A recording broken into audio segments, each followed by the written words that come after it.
തെരുവിൽ നിന്ന് പ്രസംഗിക്കുക, അതാണല്ലോ പെന്തക്കോസ്ത് സഭയുടെ പ്രത്യേകത. ഈ സ്റ്റാൻഡൊക്കെ പിന്നെ വന്നതാ അല്ലേ?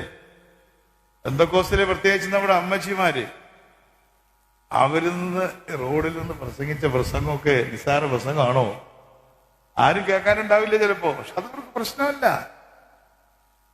കേട്ടാലും കൊള്ളാം, കേട്ടില്ലെങ്കിലും കൊള്ളാം, കേട്ടവർക്ക് കൊള്ളാം എന്നുള്ളതാണ് അന്നത്തെ പാസ്റ്റർമാരുടെ രീതി അല്ലേ? കേൾക്കാത്തവർക്ക് പോയി, അത്രയേ ഉള്ളൂ. ഒരിക്കൽ ഒരു മഹാരാജാവ്, ശ്രീമൂല മഹാരാജാവ് പന്തളം വഴി നടന്നു പോയപ്പോ, നിങ്ങൾ ആ പേര് കേട്ടിട്ട്, കാണ്ടമ്മ എന്നൊരു സ്ത്രീയുണ്ട്, കാണ്ടമ്മ, വലിയൊരു വർക്കറാണ്. അവര് മഹാരാജാവ് കടന്നു പോകുമ്പോ അവര് പ്രസംഗിച്ചു. ഇന്നത്തെ പോലെ ആരും പിടിച്ചു മാറ്റി തള്ളിയൊന്നും ഇല്ല. പന്തളം ജംഗ്ഷനിൽ ബൈബിൾ പ്രസംഗിച്ചു. അപ്പൊ ശ്രീമൂലൻ രാജാവിന്റെ വാഹനം പോകുമ്പോ രാജാവ് നോക്കി. 100 വർഷം മുമ്പാണ്. അപ്പൊ രാജാവ് അത് കണ്ടാൽ മതി. രാജാവ് അവരെ എടുത്ത് മാറ്റാണെന്നും പറഞ്ഞില്ല, ഇപ്പോഴാണ് എടുത്ത് അറിയുവാൻ. പാർട്ടിയുടെ പ്രവർത്തനം പറഞ്ഞു, അവൻ അതൊക്കെ നിർത്തിയപ്പോ കീബോർഡ് വായിക്കുകയാണ് ചെയ്യുന്നത്.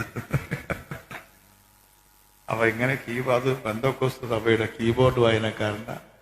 അപ്പൊ വാള് താഴെ വെച്ച് കീബോർഡ് എടുത്തു. നല്ലതല്ലേ?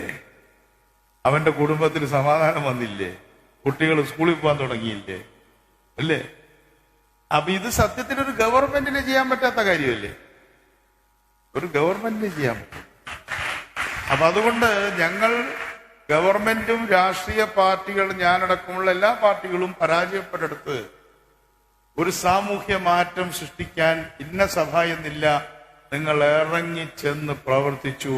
ഞാൻ അതിന് നിങ്ങൾക്ക് നന്ദി പറയുകയാണ്. ഞാൻ ഈയിടെ വേറൊരു മിനിസ്ട്രിയുടെ പരിപാടിക്ക് പോയപ്പോ അവര് ചെയ്യുന്ന വർക്ക്, ഈ കൊല്ലം തിരുവനന്തപുരം ജില്ലയിലാണ് ഏറ്റവും കൂടുതൽ ആത്മഹത്യയാണ്. പാവപ്പെട്ട ആളുകളാണ് ആത്മഹത്യ ചെയ്യുന്നത്, പണക്കാർ ആത്മഹത്യ ചെയ്തത് നിങ്ങൾ വളരെ കുറവല്ലേ? അല്ലേ? 100 ആത്മഹത്യ നടന്നാൽ അതിൽ പണക്കാരന്റെ ആത്മഹത്യ ഒന്നേ ഉണ്ടാവുള്ളൂ. പാവങ്ങൾ ഈ മദ്യത്തിനും മയക്കുമരുന്നിനും അടിമപ്പെട്ട് വഴക്കുണ്ടാക്കി ആത്മഹത്യ.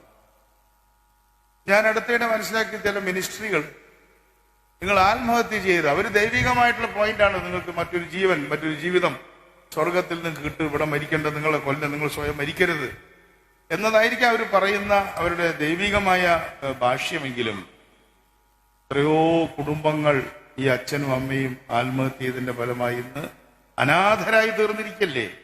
എനിക്കൊരു കുടുംബത്തെ അറിയാം, അമ്മ ആത്മഹത്യ ചെയ്തു, കുറച്ചു ദിവസം കഴിഞ്ഞ് അച്ഛനും ആത്മഹത്യ ചെയ്തു. ഈ കുട്ടികളല്ലേ?